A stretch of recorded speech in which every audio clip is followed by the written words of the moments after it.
Hello, everybody, and welcome to episode 32 of the BadMotoGP-Show. Axel is here with us again to discuss the World Superbike races in Catalunya. So, did you enjoy the races?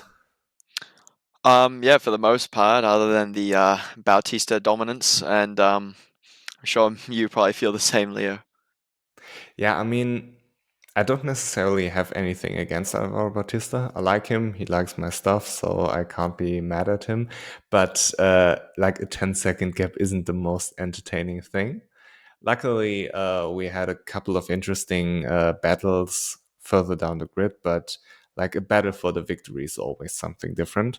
So yeah, and what is strange to me that Alvaro Bautista, when you look back at his career, he never was the most dominant rider. I mean, he had some good races in MotoGP, and then he went to Superbike, had some good races there.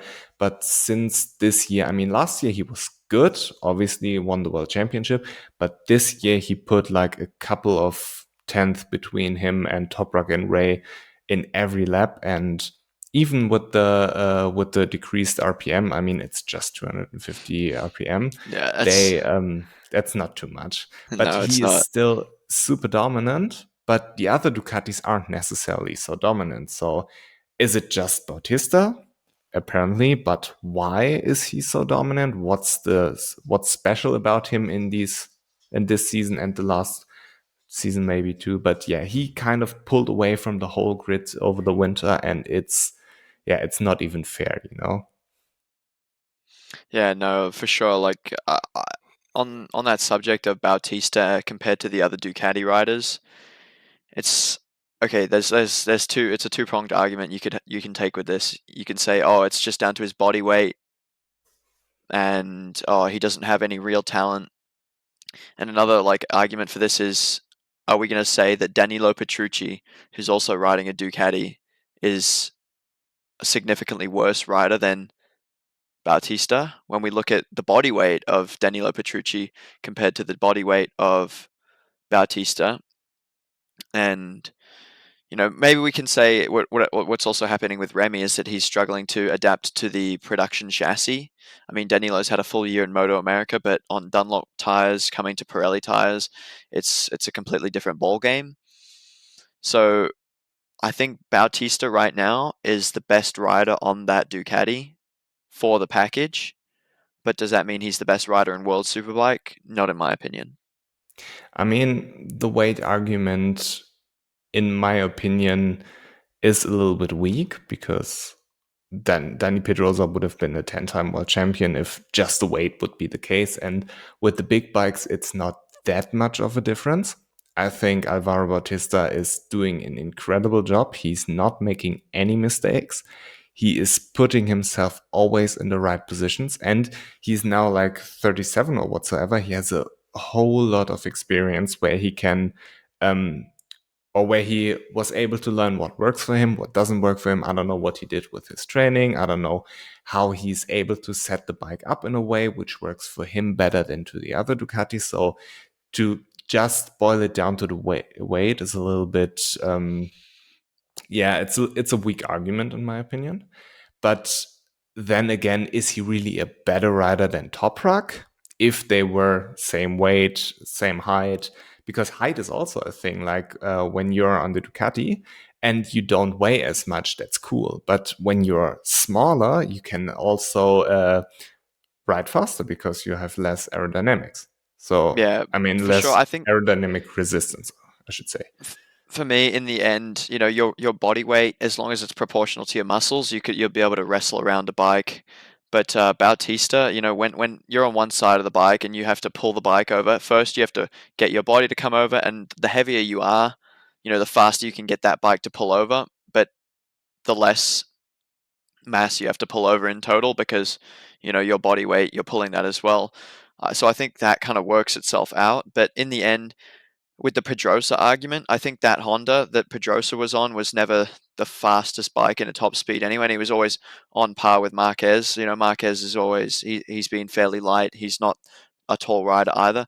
But you look at Ray and you look at Toprak, they're larger than people like Pedrosa, Bautista, and Marquez. Now, on the Yamaha, which is probably the slowest bike in a straight line, with one of the tallest riders, it makes, Toprak is having to ride super hard to even get, even close to them.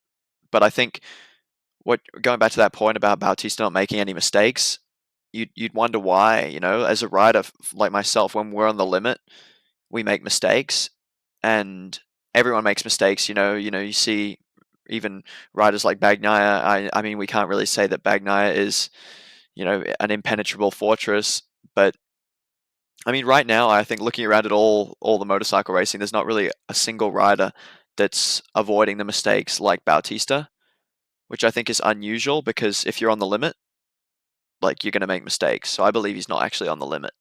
Yeah, that's what I was about to say. What if we didn't see Alvaro Bautista on his limit? Because it's like when you compare him with Marc Marquez. Marc Marquez, at the beginning of his career, when he was on the limit, he had some incredibly stupid maneuvers. And now he had some incredibly stupid maneuvers over the last 2 to 3 years after his injury. But this peak Marc Marquez between, let's say, 2016 and 2019, there were rarely any mistakes, and he was playing with everybody. And I mean, 2014 was also one of the most dominant versions of Marc Marquez alongside the 2019 Marc Marquez. But 2014 is maybe a very good example because he won the first 10 races and he made mistakes, but he played with everybody, so they didn't matter. I remember Yeah, in Le Mans where he lost the front and fell back like to eighth place, ninth place, whatsoever, and then still won the thing. And towards the end of the season, when Rossi and Lorenzo were better, he started to make mistakes again because he was pushed to the limit. So I think it's a fair argument that Bautista could very well not be at his limit. yeah, I think, with Marquez, he always goes for the approach of it's easier to win a race from second place than it is to win a race while leading it. And Bautista, you never see a rider able to pull away and just maintain his head like that. I don't know if he's got some special Spanish robotics put in him to make him like a 2019 Prime Marquez or something like that, but he is looking superhuman. And even though I'm not a Bautista fan, I I have to give it to him. He's doing everything he needs to do, and can't blame someone who's just only doing their best. Yeah. And what's very strange to me when you look at Rinaldi, for example, on the same bike and he's struggling so badly, where is he in the championship? Like fifth, sixth? What? I don't know. I Yeah, after can't race remember. 2, Rinaldi is he's 7th behind Aegerter Yeah, and look, behind Bassani. I mean that's crazy. Also Bassani, he's a capable rider, yes, but he's also on the same Ducati as Bautista is. I believe they run a different exhaust, but apart from that, it's the same bike. Yeah, it's not going to be a huge But difference. still, he is he's so far away from Alvaro Bautista that it's crazy, and you can't really punish Ducati in a way where you cut down their RPMs, because what if you just punish the slower riders more and they're like 10th, 11th, whatsoever, just to make Bautista, just to close the gap to Bautista to Toprak, you know? Yeah, in the end, I think where Bautista excels over any other rider is he gets that bike out of the corners a lot faster, and he just gets it on the gas, and his acceleration is really fast. And I believe Ducati have strategically geared his bike so the top speed is approximately the same to not raise attention. But you see when he overtakes someone on the straights, maybe I take us back to Portimao where he was passing a few people, he would always overtake on the straights at the beginning of the straight, and then by the end he'd be maintaining. So, but all of them arrive at the top speed, a similar top speed at the same time, but Bautista gets there faster, and I believe that his acceleration on that Ducati, because he's got lightweight, a few months ago, even for my personal experience, they raised my bike weight limit, sorry, by 6 kilograms because compared to the Yamaha R3, our top speeds were not the same. we're about 10 kilometers an hour faster.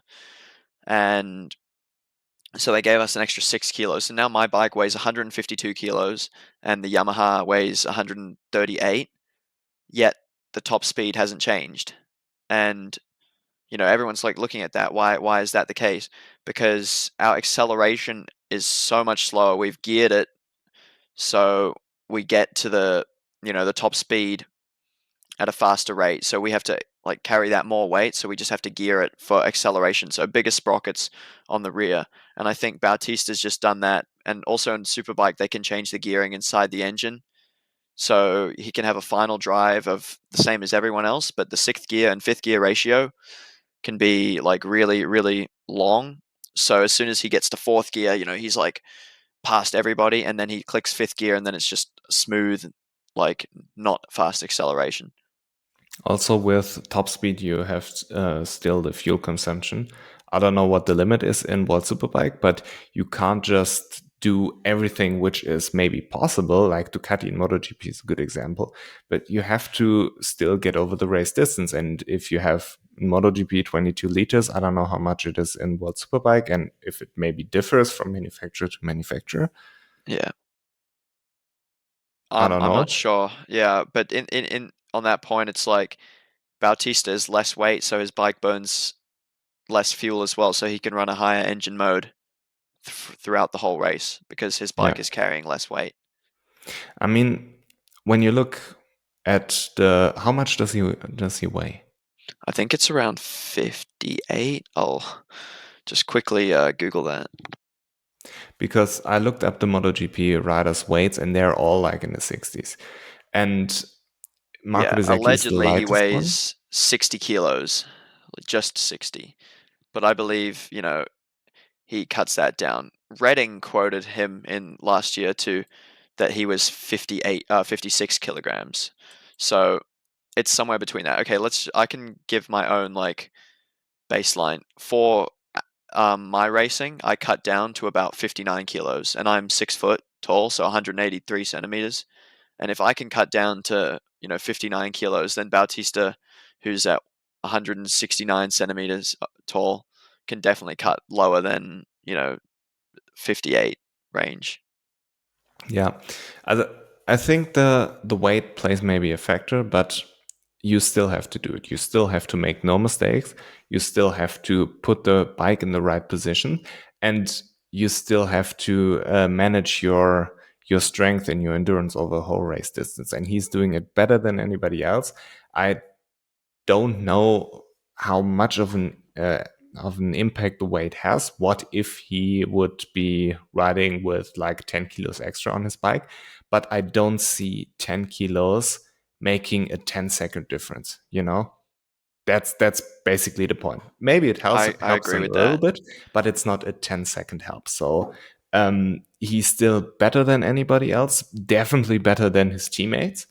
And yeah, I don't see anybody stopping him. And the Ducati is good, but I wouldn't say it's the best bike on the grid when you compare maybe all four Yamahas with the three other Ducatis. I mean, I Petrucci mean, is okayish. Rinaldi is not very good at the moment, and Bassani is also okayish, but like the Yamaha overall is doing a better job than Ducati minus Bautista, you know? I think the Yamaha just has a good base package, and they have some of the best riders in the world signed up.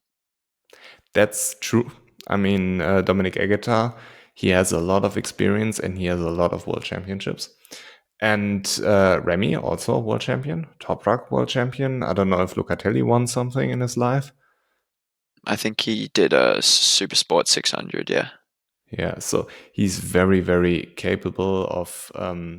They're all very, very capable. And Toprak, pound for pound, could be as good as Bautista, maybe. But I'd then say he's again, even better. Pound for pound, this is starting to sound like boxing or something. I think Toprak and Bautista, they're great on production machinery. But if you were to put Toprak on a MotoGP bike, unless it was a Ducati, I don't think he'd be anywhere. the tires are just too different, and you have to have like 3 years on it, I reckon, until you're 100% on those tires. Yeah, and the whole Toprak to MotoGP thing, I don't see. I really don't see him going to Yamaha because he's a Red Bull sponsored athlete, and Kenan and all the other Turkish riders there, they're heavy, heavy Red Bull athletes.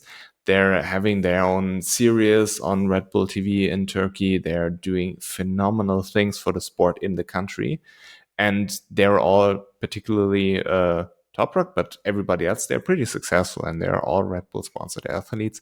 I don't see him dropping this for a Yamaha seat Yeah, because no way. it's not like Yamaha's any good at the moment. He's better off in World Superbike than in MotoGP. Like, I would say pound for pound, again, Frankie is better than Toprak. Frankie is a very, very good rider, and people underestimate him because of his shitty bike.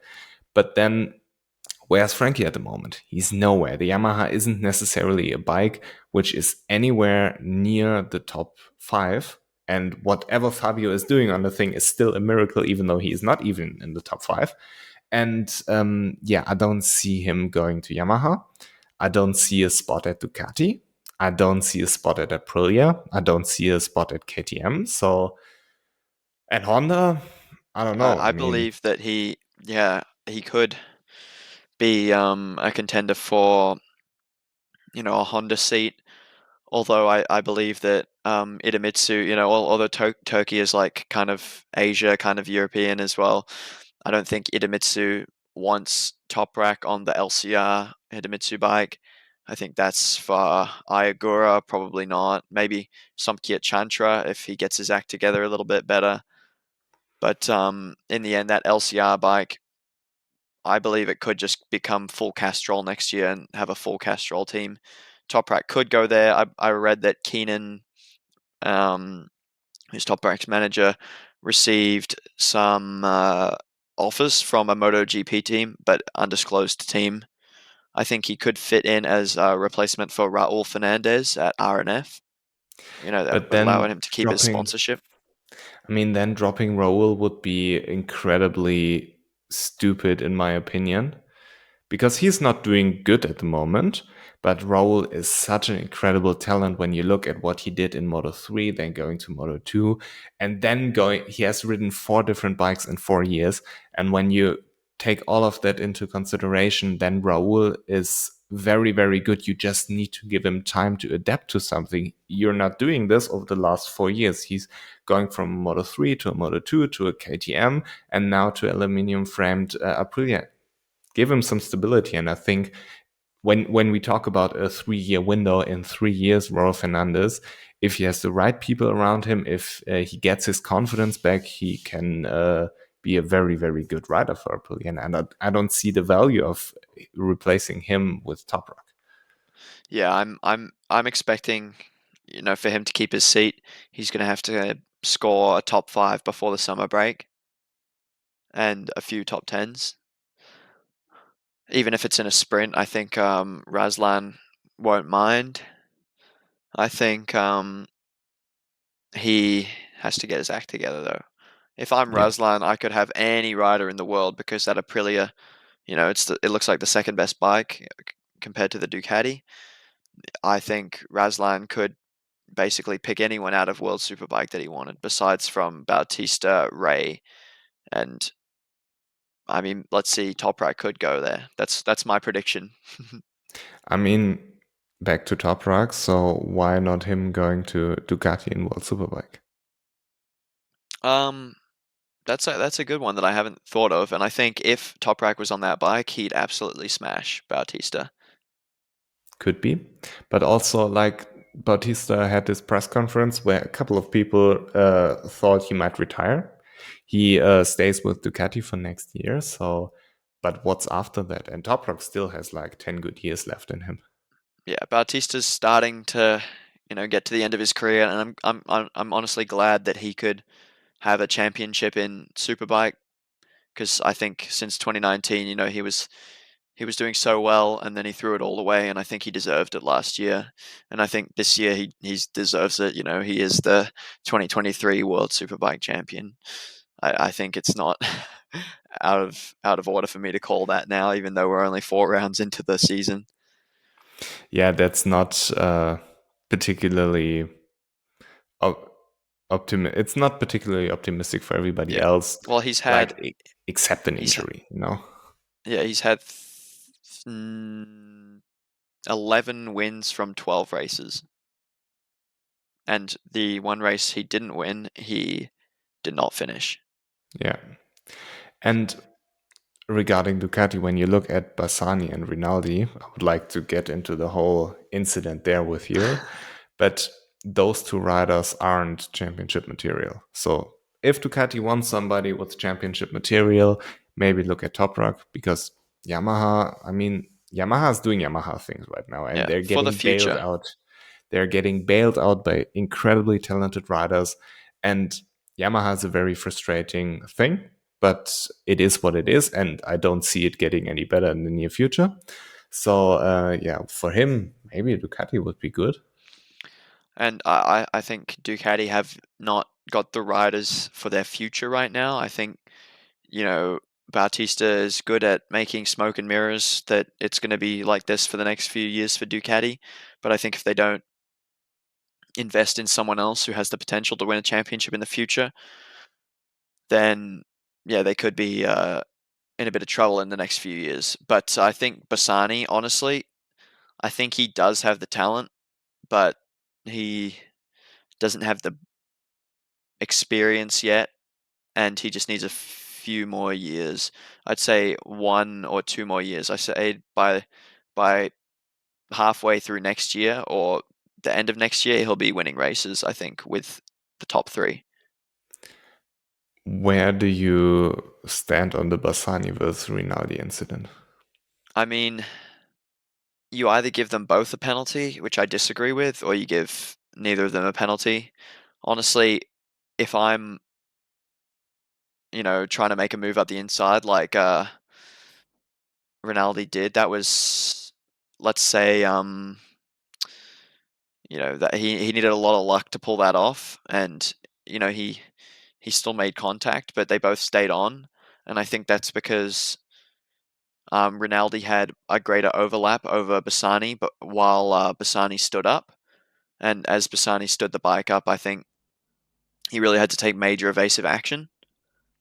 And it was a miracle by turn 10 that Bassani could even go for a move. And I watched where Rinaldi was in turn 10, and he was actually slightly offline. I watched Bautista come through, and Bautista's basically halfway over the curb, all the way on nearly the white line on the inside. And Rinaldi was about half a meter off the curb, still on the tarmac. And Bassani was about where Bautista would be. And Bassani tried to come through, but Rinaldi was significantly more leaned over because he actually ran wide into turn 10. So therefore, I think that was Bassani placing his bike, going for a small gap, but then Rinaldi cutting across because he went a little bit wide and when he wants to defend into turn 11. So I'd say it's just a racing incident, and it's unfortunate for Rinaldi because he doesn't want to get knocked out, especially when he's up for the seat next year against Bassani. But when you're deciding a penalty, we can't look at the previous, interactions. We have to treat each event as if it was its own. And I'd say for the Bassani getting stood up by Rinaldi incident at turn 3 or whatever it is, that's just a racing incident, and that would no penalty. But if we were to look at the turn 10 incident, he still punted a rider off, even though if it was by mistake, the regulations say you must have full or half overlap of the bike to be, in the right, I suppose. And Bassani didn't have that. As much as I see that's a racing incident, it's still the regulations stipulate that he deserves a penalty. In my opinions, let's put the regulations aside because I I don't necessarily know them, A, and B, they're interpreting them in a way whatever they like. Like if it's Fabio, they give him a penalty. I don't care. But then if it's any other rider, you can make shit up. Like this is how the stewards work. give Fabio a penalty and then try, don't look and throw a dart, and then you have a penalty. So, and those are both FIM stewards, so they're assigned by the same organization. I don't know if they are the same people, but those are still FIM stewards. So yeah, it's again the FIM stewards, And when you look at the incident in turn 3, I think there was a gap because Bassani overtook Rinaldi into turn 1. Into turn 2, he didn't get the best drive out of because he was going pretty deep into the corner. And then turn 3 is this long sweeping right-hand corner. And there was kind of a gap, and Yeah. Rinaldi went for it. So if you no longer go for a gap that exists, you're no longer a racing driver. And what Bassani did in turn 10, I didn't see a gap there. So if you no longer go for a gap that doesn't exist, you're no longer David Munoz. So I don't know what he saw there. I don't know what was going on with him. It looked like he was mad at Rinaldi for this move, but he left the door open. So this is racing. If you want to penalize the Rinaldi going inside of Bassani move, you might as well penalize Pecco for overtaking Jack Miller. Yeah. But the incident in turn 10, there was never a gap. It was never going to work out. Yeah. In my opinion, And because then, that corner of the curb is actually, they use that as the racing line. So when I was looking at it, I count that as sort of a gap, I suppose. yes, but it's not like this gap was open enough where you could make a move and then position yourself in the way Yeah. in the next corner, which is the right-hand corner, to It's be not a ahead. clean, guaranteed move for sure. I mean, there are no guaranteed moves in motorcycle racing. You Yeah. probably know that, Yeah. but I don't see in a scenario like if we had this incident 100 times, I don't see a scenario where Bassani overtakes him. So I would give him a double long lap for this, because if you just are mad at Rinaldi for overtaking you, what was harsh, yes, but it's still fair. You left the gap open, and okay. But then to come back into a corner where there's no way you're making this overtake, then punting him off track, make him crash, and it's just reckless riding. It's irresponsible. It's dangerous. I mean, what if Rinaldi injured himself, But then again, you can play the what if game with the other incident, but the results are Rinaldi crashed and Bassani didn't when Rinaldi overtook Bassani. So I think this is the key difference here. And if you make somebody crash, you get a double long lap. Pretty easy. Yeah. I mean, I disagree with the fact that that move couldn't have been done. I mean, when I looked at the move, I saw, because I watched the replay, that Rinaldi was so far leaned over. At that point of the corner, they're supposed to be accelerating, and Rinaldi was too far leaned over. And if he had been the correct lean angle for that part of the corner, and he wasn't wide, and that contact had happened, I don't think he would have been on the deck. I think he would have, stayed up, or a similar thing, maybe been stood up, like what happened at turn 3. But I suppose we can say, oh, it's a David Munoz move from Bassani, but if it were me, I would have gone for it. You're fighting for it. You have to take every gap that opens. Otherwise, you're going to end up like, Ike Lekawona or Xavi Vieja down in the bottom of the top 10 or something. Yeah, I mean, if it was the last lap, I maybe would have understood. But to just go for a gap because it's there, even though it's very unlikely, is, I mean, at the end of the day, the fuck I know. I'm not racing motorcycles, so the fuck I know. But looking at it from the TV, it's always easy to judge it from the Yeah, outside. But you overtook him a lap ago into turn 1. Just wait 3 more corners, and then you're in the back straight again. You can overtake him maybe again into turn 1. And there's so much race ahead that it's not necessary to go to a move which is this uncertain. yeah. I mean, maybe he thought that he could try and go with Bautista. You never know. But But I then think again, Bautista's long gone at that if point. if you think you can go on with Bautista in a race, then maybe you should have better judgment anyways, Yeah. because Either he way, wasn't going. the factory Ducati should not be being overtaken by the satellite Ducati like that. Yeah. Still, yeah, it's Ducati on Ducati, which is also another issue.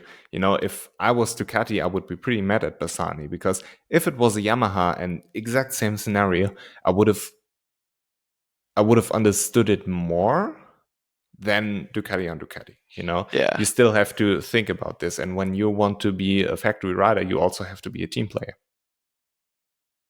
No, I get that point, and I think, yeah, you're right on that.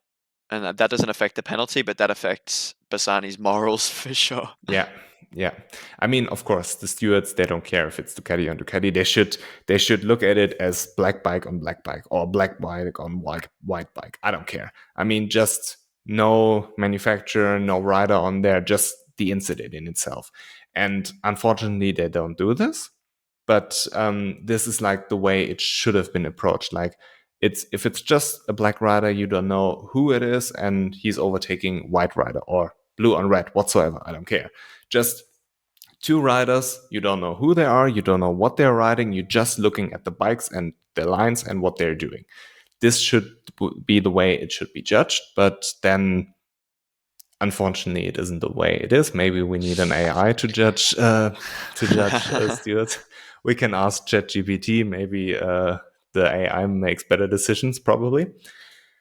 But That'd be yeah, pretty funny, actually. Good experiment for the stewards to try. And that brings us on to the other incident with Petrucci's penalty, or Petrucci's disqualification. Did you see that? That he was disqualified for no chest protector. yes, I saw that, and this is, I mean, when you look at Fabio riding with open leathers and not being disqualified, then Danilo Petrucci not wearing a chest protector and being disqualified, then Jorge Martin again with open leathers in where was it? Austria, Austria. not being disqualified, even though he crashed in those open leathers. It's pretty ridiculous. But in a way, I agree with it. If you're not wearing the proper safety equipment, and I don't care if it's a chest protector, if it's a glove, if it's a helmet, there are rules. And it's a pretty obvious rule. Just wear the safety equipment. If you don't do this, a disqualification is reasonable, in my opinion. Luckily, nothing happened to him, but we can't play around with safety, in my opinion. Yeah. I think if there is an item, like just to play devil's advocate here, if there is an item that of safety gear that you wouldn't mind missing, it is the chest protector. In the end, it really just stops vibrations and like an impact. But if you're gonna break a rib, or if you're gonna get punctured by something, it's not really gonna stop you from, breaking ribs or something like that. Yes, but then again, we would have to change the rules and make it like an Yeah, optional exactly. thing. But the Yeah, rules are the rules, and it's pretty obvious. So yeah, you can't exactly. ride without a helmet, and you can't ride without a chest protector. You can't ride without leathers. And so, therefore, I agree with the penalty, even though it may sound a little ridiculous. But yeah, they should have black flagged Fabio. They should have black flagged Jorge Martin, Yeah, and no they doubt. made the right decision with Danilo Petrucci, because it's also the easiest thing to avoid. Just dress up properly. Yep, It's exactly. not that difficult. I can do that. Yeah, for It's sure. like Yeah. probably like the only thing I can do what those guys can do. Wear the correct equipment.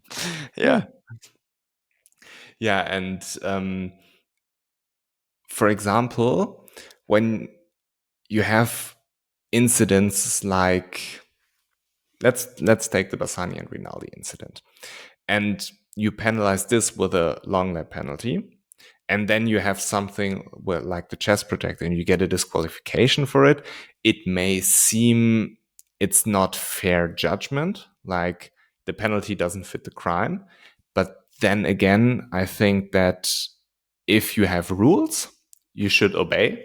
And if you're not, getting a penalty. And there's nothing easier than a yes or no rule. Like, you're wearing a chest protector? Yes, cool. If not, penalty. It's like there's no room for speculation there. Like with the long lap penalty in Jerez for Fabio. Not the first one, the second one.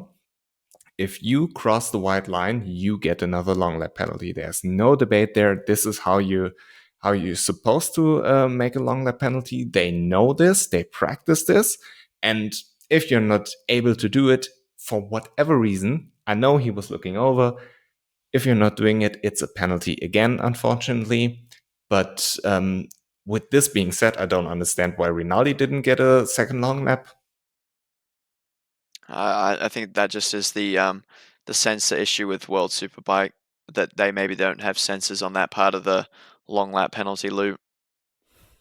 Yeah, and also think that they don't have the same camera equipment that MotoGP brings to a circuit where they can spot those things. Because Yeah, even though we both know he crossed the line, it wasn't clear and obvious that he crossed the line, and therefore you can't necessarily fault him for something where you have no evidence of. It's just, it looks like it. He probably did, but at the end of the day, we are only 99% sure. And yeah. it's not like those stewards are 100% sure on other things, but in this case, you have to be 100% sure. I think in the end, all that long lap penalty at Catalunya shouldn't be there. I think it should be on maybe the outside of turn 10. I think that would do better rather than turn 1 and 2, because that's, it's not a real it's actually like a chicane built into the long lap penalty, where I think on all tracks the long lap penalties need to be refreshed so they actually are between 2.5 and 3.5 second penalties, and within that, so plus or minus 0.5 of a second off the 3 second penalty that it's designed to replace. Because we see like in Buriram the long lap penalty is extremely long. You'd lose about 4 seconds, but in Jerez it's quite short. Really short compared to Catalunya. So there's no real regulation, and maybe there is in the MotoGP and World Superbike regulations, but they are there's quite a big leniency in how they're designed.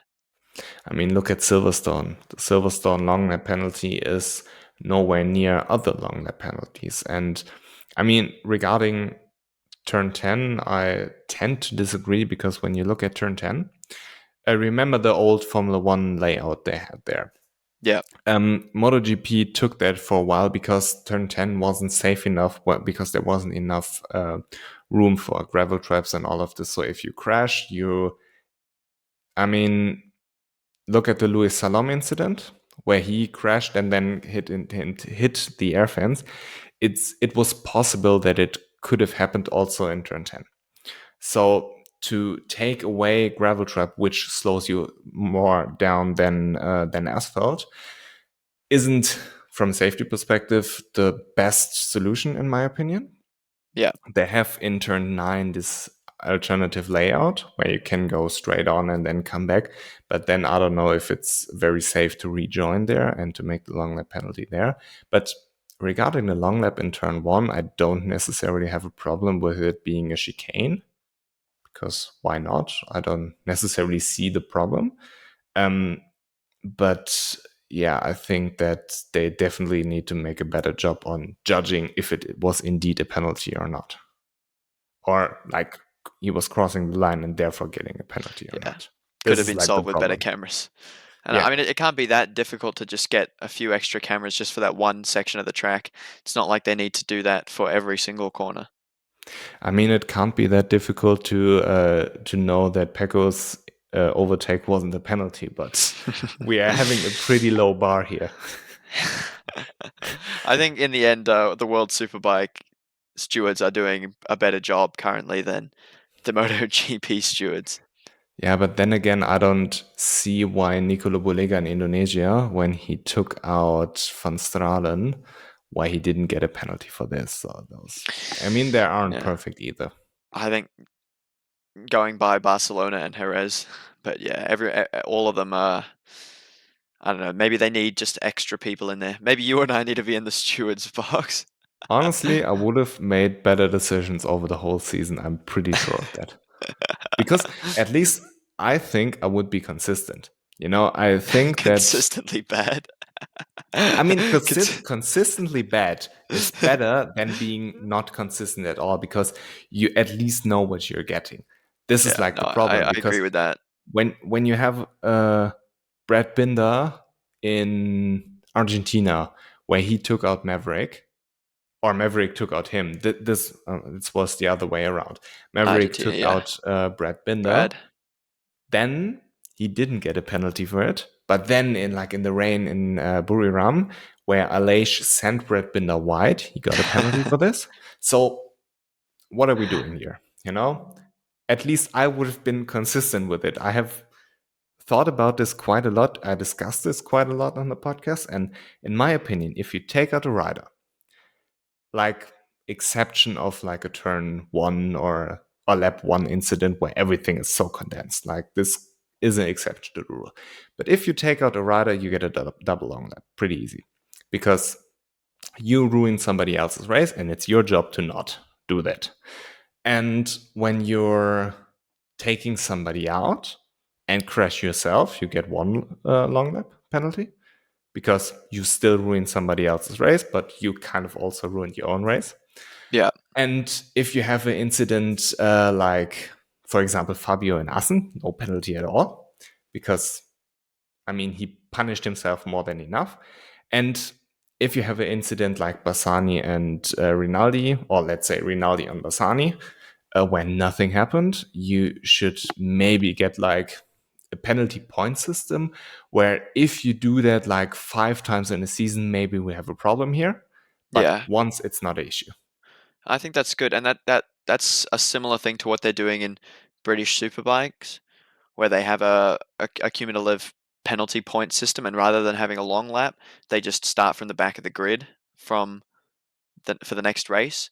So I don't know if you saw a few races ago in BSB, but there was actually a punch up between two riders, and yeah, Oh yeah, one I saw you the saw video. that one. That was One hilarious. rider Yes. took out, basically ran on straight, and then took him out, and then the other guy's like bah bah bah, and then they both ended up starting from the back of the grid. Yeah. But they had reached a certain number of penalty points, and that allows them to, give a certain number of penalty points per rider. And I'd say, if you had a 6-point penalty system, you make contact with the rider, you're the inside rider, and you make contact with the outside rider, that's 1 penalty point. You could do that 6 times, and then you get a long lap penalty after that. Or I'd say if it comes to a point, maybe it's a double long lap penalty. Instead of having to serve a double long lap penalty during the race, you could elect to start from the back instead. Yeah, but I would encourage fighting, because I would think that I think it's hilarious, and nothing happens anyway. I mean, I've been punched in the face enough in my martial arts career to know what hurts and what not. And if you're wearing a motorcycle helmet and some 60-kilo midget tries to bitch slap you, nothing happens there. So this is just fun. I mean, I understand that certain people don't like the optics of it, but I would treat it more like a ice hockey thing, where you have like a time frame on where you're allowed to hit each other, and then we leave. All Like, right, I'll take your advice. If I get taken out by a rider, I'm gonna go for the punch up. yeah, I No mean, way. this is Nah. this is also like a thing when you punch somebody in the helmet. It's pretty stupid, because nothing happens anyway. At Yeah, least it's grab just something or punch him in the throat. well, The this is not throat hurts advice, like by a the way, to motherfucker. all riders watching this. Please don't take this as advice. We do not condone violence or encourage violence. We do not want you to punch up other riders, but we understand in the heat of the moment that, you know, a little bit of argy-bargy is fun on track, but yeah, keep I it in would the gravel. rephrase it. Axel, I'm sorry. Axel doesn't encourage violence. I do, because I think Okay, it's funny. yeah. I don't But want to yeah, be associated with violence. if you ever want to punch somebody with a motorcycle helmet on, go for the throat. It hurts much, much more than the helmet. So yeah, You can create a bad UFC memes page for that. yeah. Also, like, if you have riders like John McPhee and Jeremy Alcoba, or Jaume Masia and Kaito Toba, and now those two gentlemen from BSB, you could have like a fight at the next event, or like on Sunday after the race, have like a quick Whoever fight at gets a the long lap, grandstand. winner Yeah, winner winner gets to choose who gets the long lap, yeah. or loser Like gets the long lap. on the grandstands, like before, let's say we do it like before the SSP 300 race or after the SSP 300 race, we have a little bit of a fight before the starting grid, like 5 minutes, just scrap it out, and the fans get some I want to see a spectacle. Royal Rumble, like Yeah, something like this. all the riders that are penalties, just one by one. Yeah. I reckon Toprak out of all the riders in Superbike, and let's rank our top three fighters from the Superbike grid and the Okay. MotoGP grid. I mean, I know Toprak does some boxing, Yeah, and I reckon what he did Toprak would be good. what he did on the pads looks pretty crisp. But then again, everybody looks like a world champion on a heavy bag or on pads. What's the neat part about fighting is that you get hit in the face and then still have to perform. I reckon But Jack Miller. Jack Miller is. I think he could take a hit to the head. yeah, but I think, like my personal experience, if you teach somebody a little bit on how to fight and they are long and lanky, it helps them too much. I wouldn't necessarily say that I'm the best martial artist around, but I'm pretty tall and I like to utilize my jab and my straight right hand. And I cause a lot of problems with people who I know are technically way better than I am, but they still can't close the distance on me. And this is like the thing, like on long range distance, I would say I'm pretty good. I mean, not that I could fight with any real fighter, but like let's take the average Joe, but who trains a little bit. But out of the world superbike riders, I say that Toprak, definitely because he has some martial arts training. I think Danilo Petrucci also, because I think he has that dog in him. And Petrucci got the dog in him. yeah. And also, who's there? Who's there? I reckon Bassani. I want to see a Bassani Rinaldi little duel. I don't know. I I think don't they're know. similar size actually. I think that could be pretty funny. Could be. Maybe this is a way um, to find out Factory who's Ducati getting seat next year. who's getting the Ducati seat. Yeah, but who's my third best fighter? This is a tough one. I don't This is know. a funny topic. I've never thought about which motorcycle racer would have the best martial arts experience or best fighting capabilities. If it Hmm. came to a gravel scrap after someone takes someone else out, who would win? I'd say for my MotoGP picks, I think for sure Jack Miller and Brad Binder. I think Factory KTM. They both have the dog in them. They've got the that's just a team made of big balls. They've got four balls between them. Depends who gets it on Sunday. I don't know. Um, and who else in GP? GP, I think for sure. I'm honestly going to say Rins. I reckon Rins has some good stamina on the pads, and he could go the distance with a gravel fight if it was over 5 rounds. I think I have my third one, and Scott Redding. Scott, yeah, I he is just looked also. up the entry list. I You just looked looked up the. up the entry list, and I think Scott Redding also. Those fighters who aren't particularly well from a technical standpoint, but Yeah, they but have they this just dog bash in, up. and they always go forward. It doesn't matter. You can hit him with everything but the kitchen sink. This is, I believe, what Scott Redding is. And also, he's tall. He's heavy for a motorcycle racer, so this is also a benefit. So Uh, yeah, my so, top so three fighters would be Scott Redding, Danilo Petrucci, and Toprak. I reckon in my for my World Superbike, I reckon that Redding would actually top it. I reckon he could beat Toprak. I I think don't know how Redding's just he's well. just too much aggro, and I know Redding has good stamina because he trains so much on his bicycle. Yeah, but then again, Toprak, when you know what you're doing, you can pick people apart. And the way that he is training, because you have to imagine everything you do in fighting is trained because there is no instinct in there because your instincts are to get away from it, close your eyes, shell up, and you don't want to stand in the heat of the battle and you don't want to um, yeah, also you see people like swimming all of this, just telegraphing your shots. You don't necessarily want to do that. You want to be pretty clean and don't telegraph your shots. You don't want to be overly aggressive. You want to be very calm, and you want to be also cautious on what you're doing.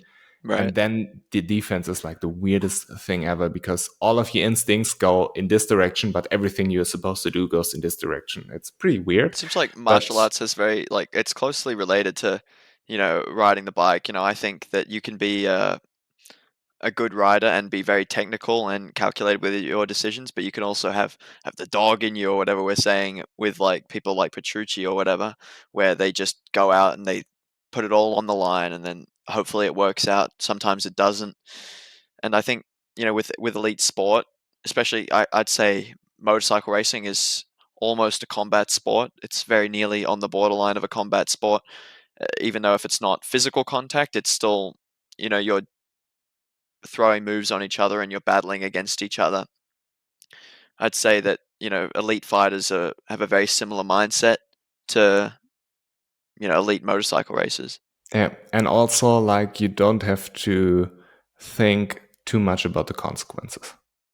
Yeah, That's for like if sure. you go into a fight and think, oh shit, I'm about to get knocked out, that's not necessarily the best approach. And if you go into a motorcycle race and think, oh fuck, I'm going to crash, I'm going to break my bones, that's not necessarily the best Yeah, approach. of So, course.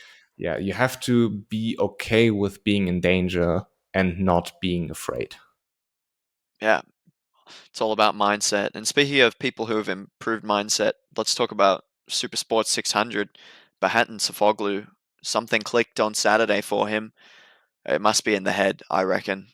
I can tell you what clicked for him, and I don't understand why more riders don't do it. It's he followed bad MotoGP memes, and There then you go. the next day he woke up and won the fucking thing.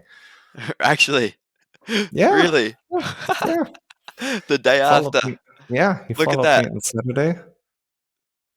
It's pretty easy fix for riders, Like, there you and go. That's gain extra 1 second a lap on track. yeah. Follow bad MotoGP memes.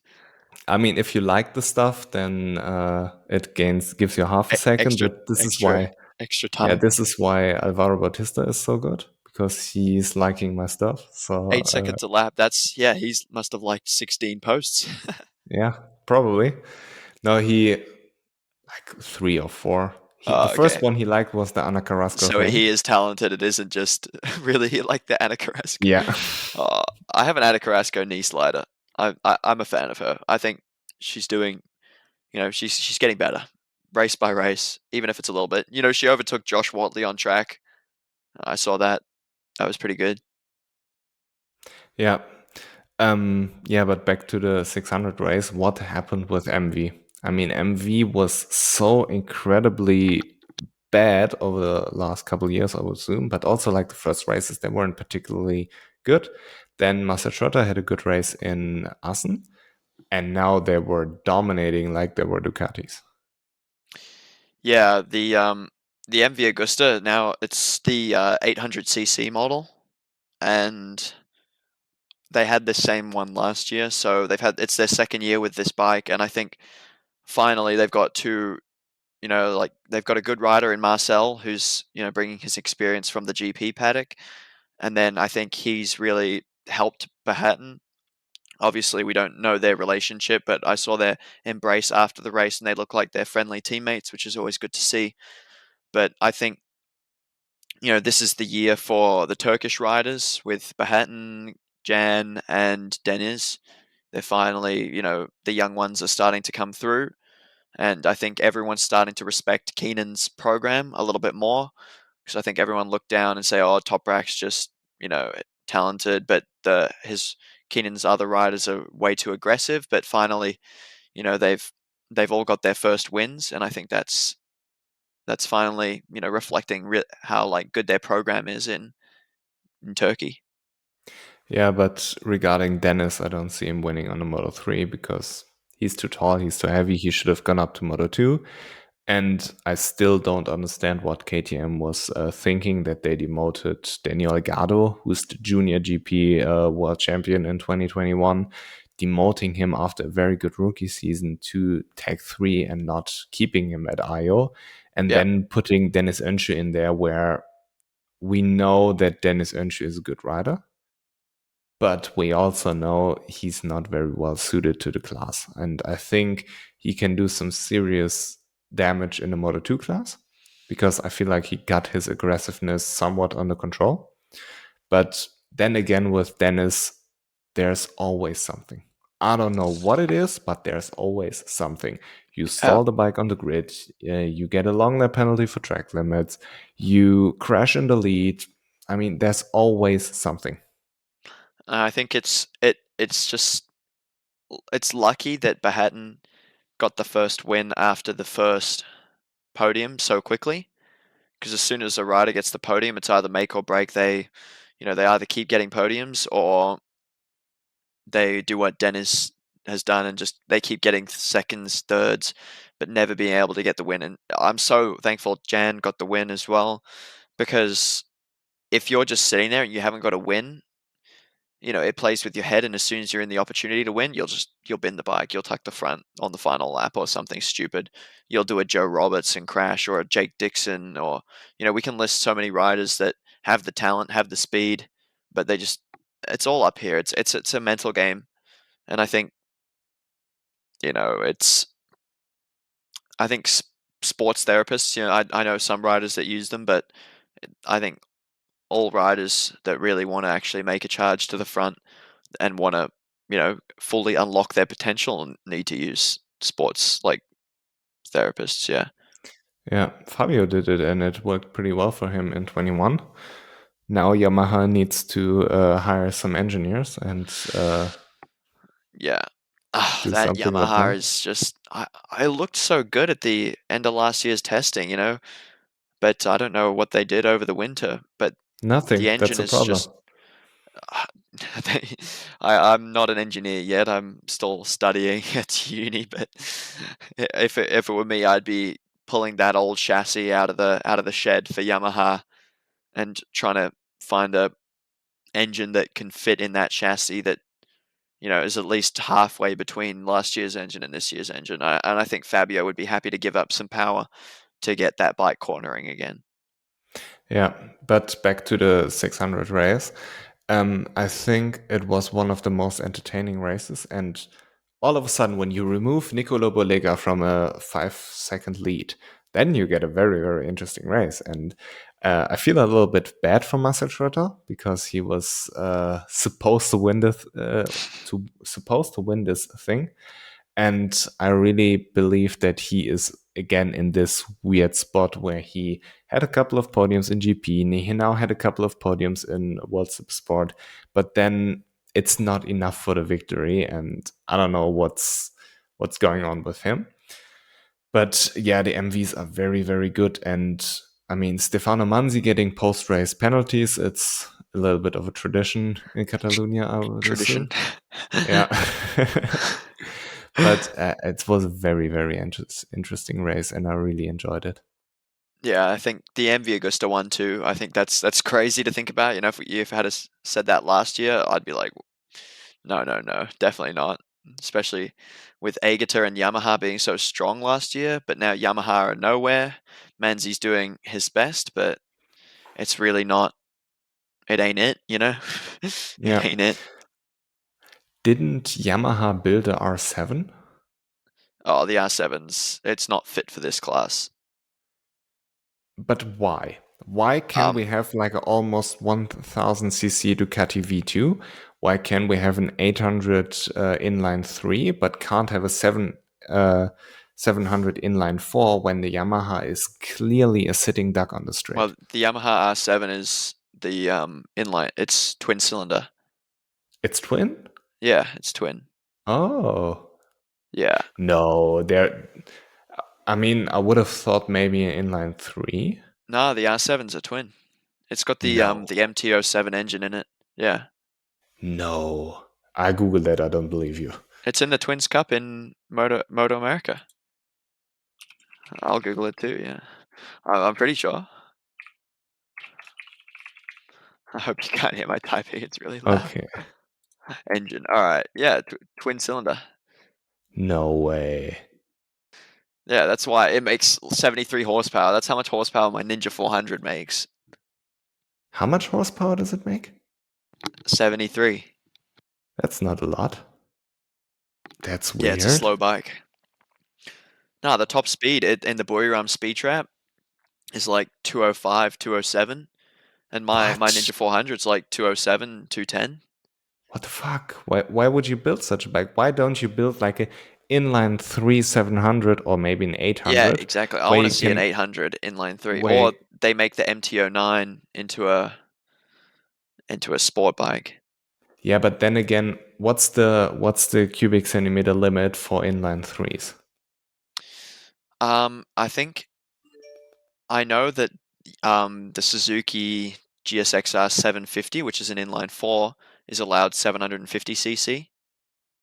So I think that's probably the limit for the inline 4. Let me just have a look at the next gen regulations. Okay, because I don't understand why the R6 is still the Yamaha bike, because Hmm. everybody else is kind of maneuvering in a way where you have so much power that Yamaha is left behind. And even though they may be faster in the corners, they can't because there's always a bike in front. And Stefano Manzi, he was doing a pretty good job overtaking, but then again, as soon as he was in front, he couldn't make a gap which was enough for the long straight. Mm. And I didn't watch Supersport 600 last year, but whatever Dominic Agutter did those past 2 years was absolutely incredible. Yeah, well, I've got the regulations now. So for the R6, they're allowed 16,400 RPM. It just comes down to the RPM thing again. Now the So Triumph, nothing about cubic centimeters there. basically, it's the only thing. The largest three-cylinder bike is the MV Agusta 800, which is 800cc and 3 cylinders, and they're allowed 14,000 RPM. It just says So 14,000, then it has blanked out, so it's between 14,000 and 14,999. So something around there. why doesn't So I Yamaha assume, build a yeah, bike which they fits could in build an there? 800 or a 900 or something that, can compete with that. And I think, how well would a Yamaha triple sell? I think that would be very, very, very popular. But aren't they doing already the triples with the MT-07? Nah, the MT-07's the twin as well. Oh, why did I Yeah, thought it was a triple? the MT-09 is the triple that Yamaha make, Oh, and they have, maybe that's yeah. I mean, it's barely. I mean, I'm sure they could just downscale the engine a little bit and get that going. I reckon yeah. that could be quite popular for Yamaha. Yeah, also the R7, I was 100% sure it wasn't an inline 3 because Yamaha isn't necessarily notorious for building V twins. Well, So, it's a parallel twin, so not oh, V twin. Yeah, yeah, but still, it's stupid. Yeah, it yeah. Well, is. Why the fuck would you do this? It's not an engine which belongs into a sport bike.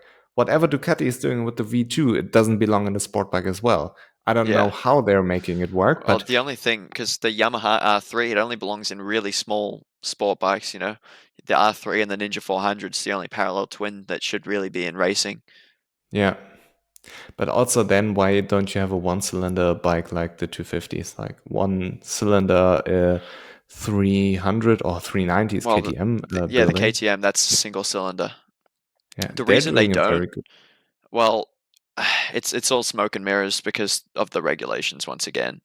The Yamaha RPM limit is unrestricted in Super Sport 300, and the Ninja 400 RPM limit is very limited. It's basically like 10,350.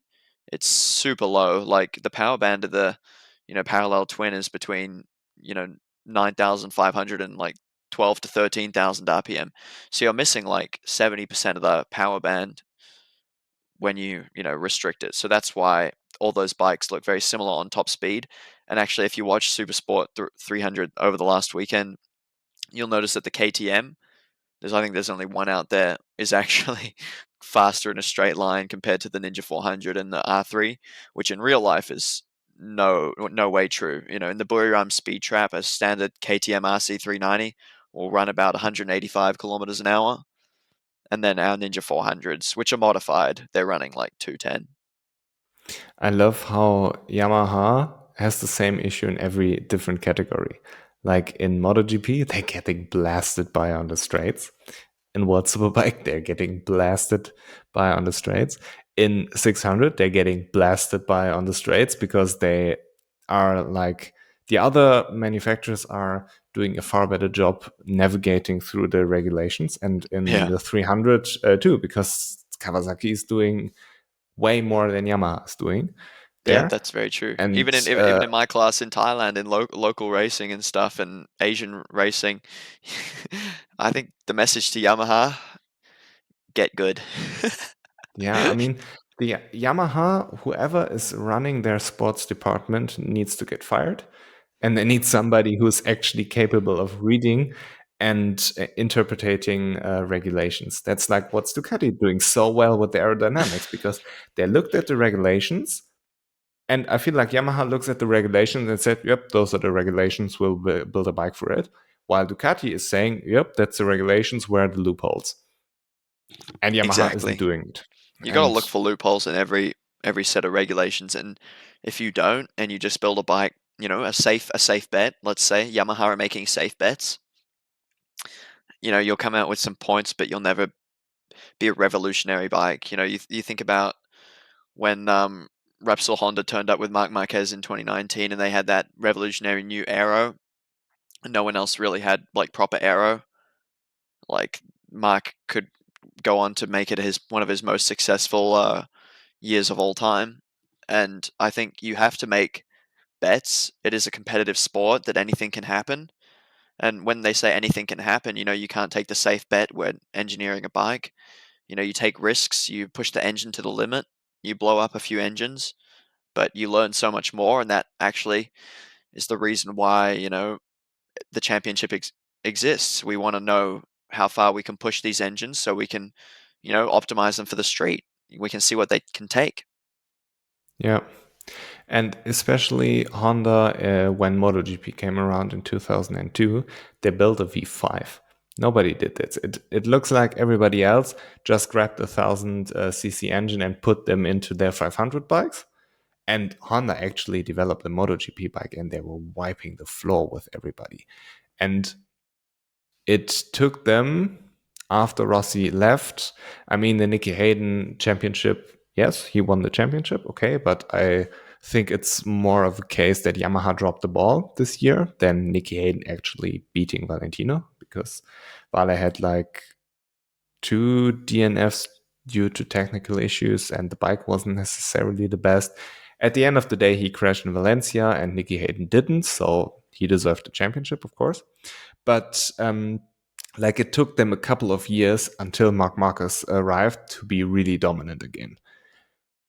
And with Yamaha, I don't actually know what the fuck they're doing, and I don't see a solution for them because, I mean, at least Yamaha and World Superbike, they're good. They're making a decent job. They're having like four of the best riders. I would say Johnny Ray, Alvaro Bautista, and who else? Who else is in this top six? I mean, you could make a fair argument for Yamaha having the top four of the top six riders in their team.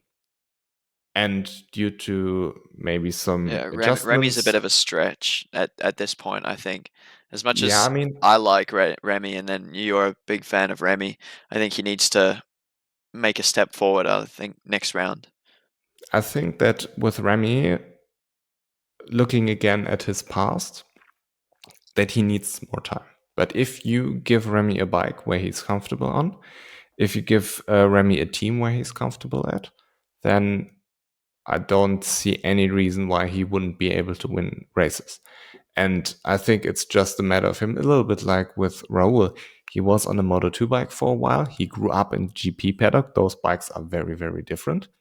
Then went to the steel frame shitbox and now is going back to a aluminium framed production bike. And the tires are very different, the electronics is very different.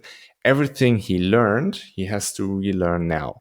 And this just takes time. And Dominic Egger is a good example because I don't think pound for pound Dominic Egger is a better rider than Remy is. Remy won the Moto2 World Championship and Dominic Egger didn't. And he went to the super sport class and got accustomed to the weekend format. I don't know how similar the Pirelli tires are. tires, they're very Are they? similar, yeah. Yeah, he got adjusted to the tires, how they work, and then went to World Superbike and is having a better time now than Remy has, obviously. But outright speed, again, I think Well, Remy is a Yamaha world R6 to champion. Yamaha R1 is, it's a easier jump compared to, KTM RC16 to Yamaha R1. Yeah. And I think that Remy, talent wise, has all the potential in the world. And I'm still not over it how fucking dominant he was in Moto2. The way he was playing with you don't see it from Augusto Fernandez. I mean, Pedro has a potential to do that again, but then again, we're talking about Pedro, one of the most talented riders I've ever seen. Yeah. And who else? I mean, Raul Fernandez was pretty good in his rookie season, and it's a shame that KTM and maybe now Aprilia are basically ruining his career. He just needs more time, and I think it was premature for him to move up to MotoGP in general. But then again, even Pecco wasn't as good as Remy in Moto2.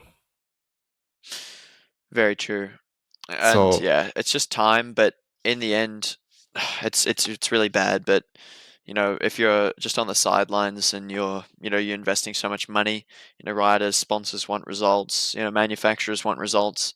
You want someone who can hop on that bike and just bang it out of the park immediately, which is in this day and age, it's really unrealistic because the level is so high. You're not just going to get another Valentino Rossi. In many ways, I think the level of everybody is more on par with the championship winners from the mid 2000s. yeah, and also back to Yamaha and World Superbike, you get people like Toprak and Locatelli who aren't a match for Alvaro Bautista at the moment, but they're getting the maximum out of every race. And what Toprak did in race 2 was absolutely incredible. He had no business of competing with Rinaldi, and he kind of didn't until the last corner, and he never gave up. He did everything right. He managed his tires properly. Locatelli in the rain, he was very good when the opportunity occurred. He wasn't necessarily a front runner in this race, but he was getting the maximum out of this race. And Dominic Egeta as well. He's always apparently the best independent rider, and he's doing everything right. And I feel like this is a good sign for Yamaha, but they need to supply those riders the best bike possible, and I don't necessarily see that in the near future. But then again, maybe Yamaha will bring out a V4 street bike and switch to the V4 in MotoGP, and then we get Yamaha dominance from now on. I think I think it's more likely that it starts raining raining upside down and the rain falls Yeah. upwards before that happens. Yeah. Yeah, it's would be like KTM switching to an aluminum frame. You would basically admit that all of your motorcycles are trash because they are marketing steel framed motorcycles.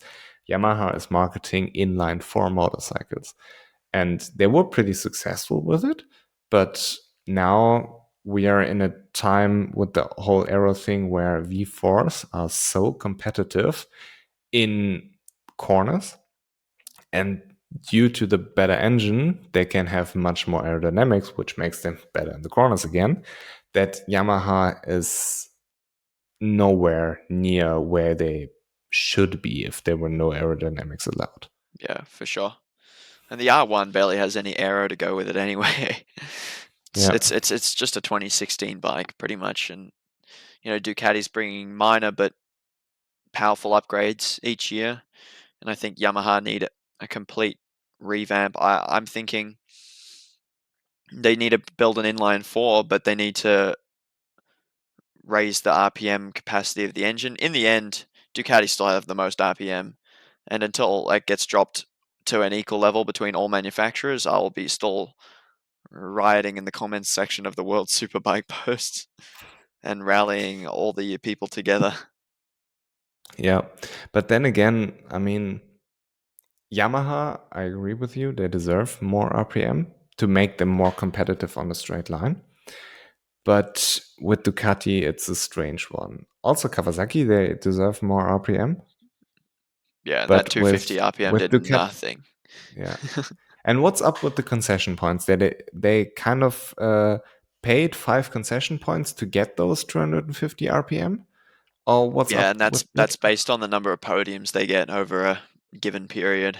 And I think, 5 concession points, they could have used that for private test days or something like that. To use it for 250 RPM, oh, I would cry if all your concession points go towards only 250 RPM. What do you think? How much horsepower does this make for Kawasaki? It's probably an extra, maybe at most, an extra 1.5 kilometers an hour. In horsepower terms, probably maximum 1 to 2 horsepower. It's not it's not game changing. It's good. It's better. And if you look at the top speeds during the race, Alvaro Bautista top speed of 320, Raskat Lioglu top speed of 318, and then Rinaldi top speed of 322. And Ray actually has a top speed of 324. And I think that brings me back to my point from a while ago, where it's actually not the top speed of the Ducati. I think it's the acceleration and how quick it actually reaches top speed and then maintains that over the straight. And I'd like to see the telemetry. Obviously, it's classified, and I'll never be able to get access to it. But maybe I'll watch a video on onboard video or something and be able to plot a graph, and we can see how it accelerates. I'd be very Yeah. interested to see. Yeah, but I mean, I could understand that Ducati's strong point isn't necessarily the top speed, but if you take everything together and give Yamaha, let's say, 5 to 10 kilometers more top speed, that they could make up some deficits on the straight, which which they have in comparison to Ducati on other parts of the track. Let's pretend that Yamaha is struggling in long corners, long, fast corners. And Ducati is very, very good there. And Ducati is gaining on a track like Catalunya 1 or 2 tenths of a second per lap on Yamaha in those fast corners. So let's pretend this is the scenario. If you give Yamaha extra RPM that they could close this gap on the start finish straight again, then you can have a more equal playing field and you don't have Alvaro Bautista leading by 10 seconds, potentially. Yeah, it just depends what the goals of Dorna are, and they can adjust the regulations. I If they mean, want to make entertainment, then they know what to do. But if they want to, you know, I don't know. I'm not going to suggest what the other motives could be, but yeah. I'm going to do it. And I believe that Dorna has, or even the FIM, they have no actual power over what the manufacturers do because the manufacturers, especially Ducati, they're pouring so much money into the sport. They're supplying on MotoGP 8 bikes, and Ducati has them by the balls, and they will do whatever they want. Because Ducati, let's pretend Ducati says, okay, fuck it. We will only supply the MotoGP grid with 4 bikes. What are you doing then? Because Dorna dropped the ball with Suzuki. There was an opportunity to. I read an article a couple of days ago where there was an opportunity to for Suzuki to sell the project to BMW, and BMW taking everything over. Mm-hmm. And they didn't do it because there was no intent of spending 40-50 million dollars or euros in this case a year. So yeah, Suzuki had a contract until 2026. And then after like 1 year into the contract or 2 years into the contract, I don't know, they decided, okay, fuck this, we will breach this contract, we will drop out. And Dorna says, okay, cool, here, give me some money, and we will do this. And this ruined the sport in a way where you have now 2 bikes less on the grid, 2 potential satellite bikes in the future, and we would have a very, very different MotoGP right now if we had 4 Ducatis, if we had 4 Yamahas, if we had 4 Hondas and 4 Suzukis and 4 Aprilias. Maybe like 6 Ducatis still, or like 6 Hondas maybe. But it would be more of an equal playing field, I believe. And the same with Superbike. I think that they are not doing anything Ducati doesn't want, because they have, at the end of the day, they have too much power over them. It's my uneducated opinion, and I don't necessarily think that Dorna has anything to say to the big decisions regarding, let's take Suzuki. Or what if Honda says, okay, if we don't drop the aerodynamics, we will drop out. But then Ducati says, if you drop the aerodynamics, we will drop out. Yeah, and Honda, no way Honda will ever drop out. But Ducati, they can't risk it with that. And yeah, you make a really good point. And I don't think I ever thought of it that way. But yeah, in the end, Dorna needs the manufacturers a lot more than the manufacturers need Dorna.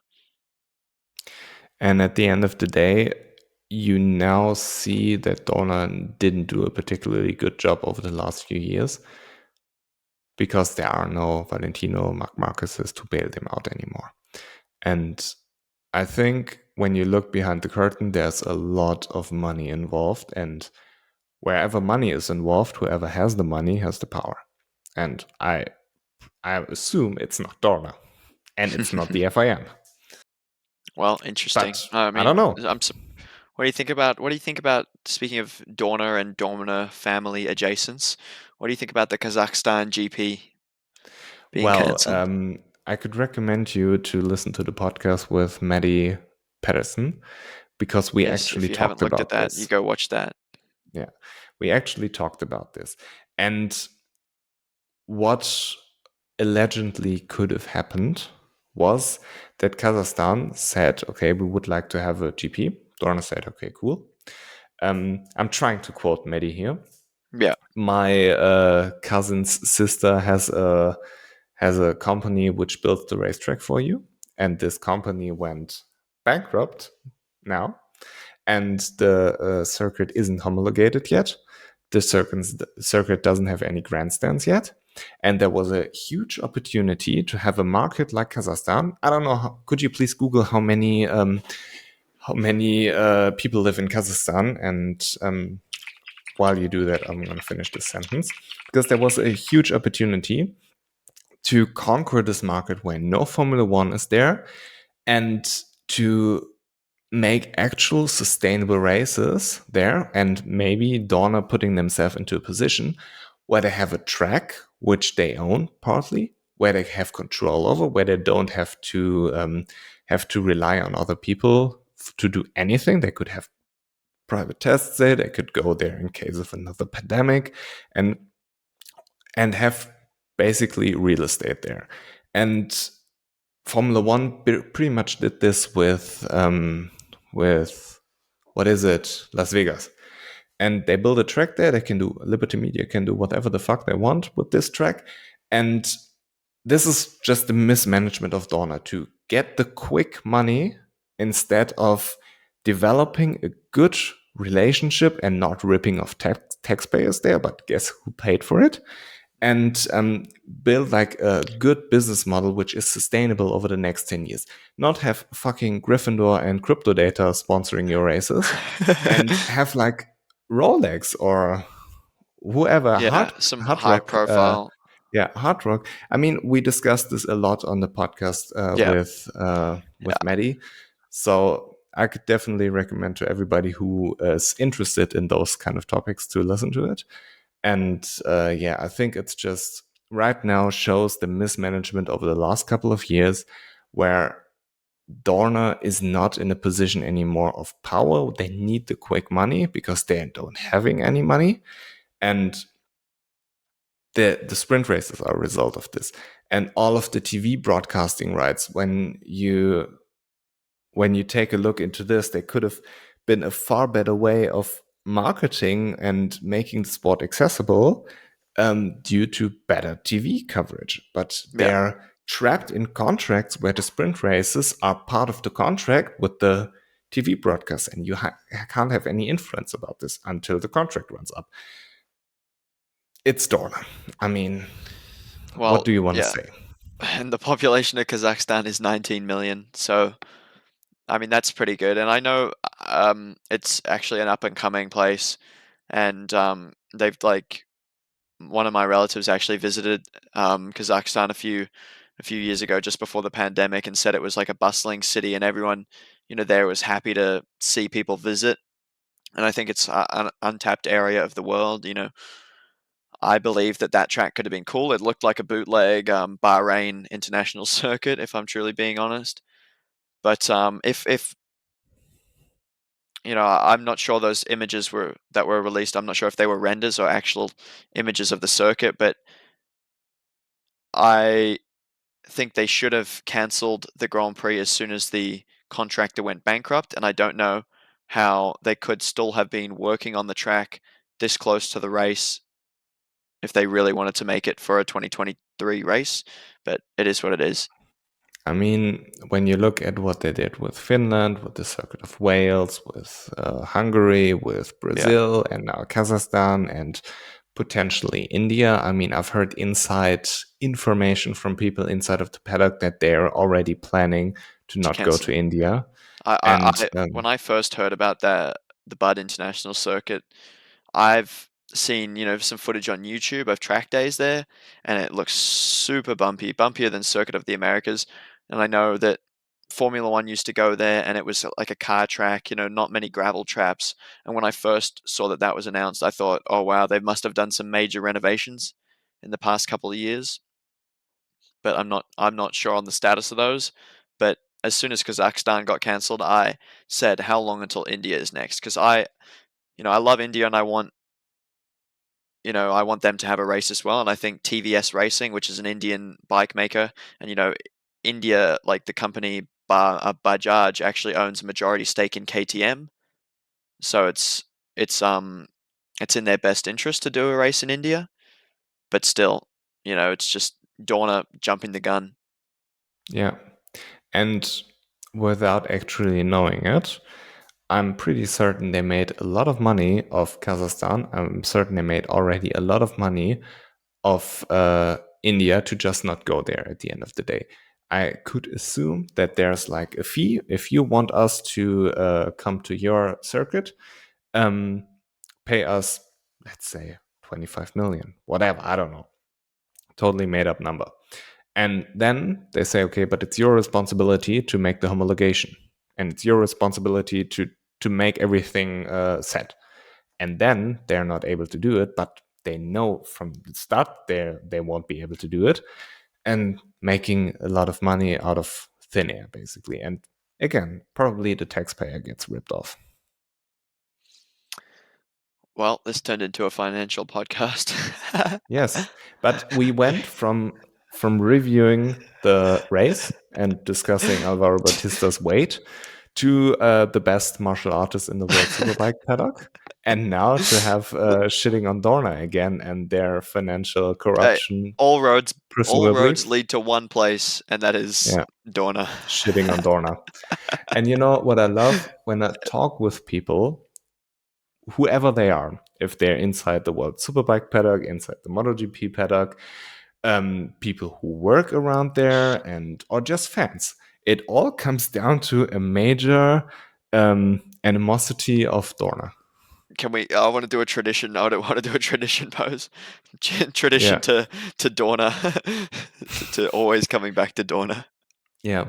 No, but I think it's a good place to end this thing right here. Thank you very Yeah, much for joining me. It's pretty late down in Australia, right? yeah. Oh, it is very, very dark outside. Yeah. Yeah. I don't have a But clock. I just look at thank the you. stars. Thank you very much for doing it. I mean, it's Thank you, plus Leo. 8 hours, I believe. It should be like almost 9 p.m. Oh, yes. Yeah, something like that.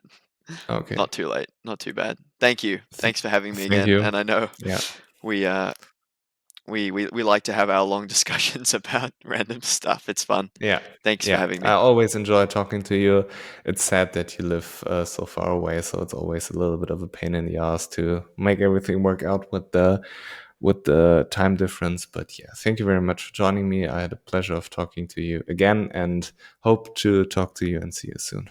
Yeah, thanks, Leo. See you later. Bye, everybody. Goodbye.